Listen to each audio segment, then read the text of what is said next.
Tirupati railway స్టేషన్లో భారీ అగ్ని ప్రమాదం చోటు చేసుకుంది. రాయలసీమ షిరిడి ఎక్స్ప్రెస్లో మంటలు చెలరేగాయి. లూప్ లైన్లో ఆగి ఉన్న 2 రైళ్లలో మంటలు అంటుకున్నాయి.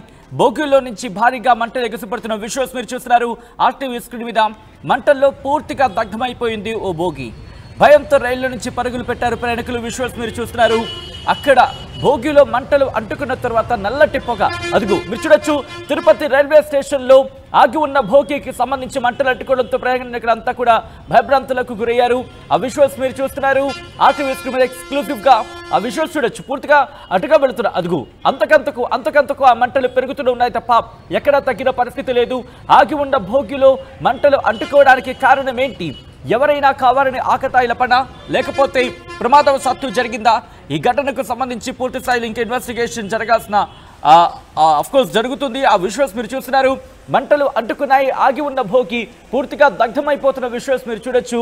నల్లటి పొగ బహుశా భోగికి సంబంధించి దాంట్లో ఏమైనా పేలుడు స్వభావం గల పదార్థాలు ఏమైనా ఉన్నాయా? పేలుడు స్వభావం కలిగినవి ఏమైనా ఉన్నాయా? ఎందుకంటే ఆ మంటలు మీరు చూడండి. ఆ మంటలు చూస్తే మనకు అర్థమవుతుంది. ఇది కొద్ది రోజుల క్రితం, ఇన్ఫాక్ట్ కొద్ది గంటల క్రితం ఒక గూడ్స్ ట్రైన్లో మంటలు చెలరేగిన పరిస్థితి. అది జరిగిన గంటల వ్యవధిలోని ఇంకా చెప్పాలంటే 24 గంటలు కూడా పూర్తిగా గడవలేదని చెప్పుకోవాలి.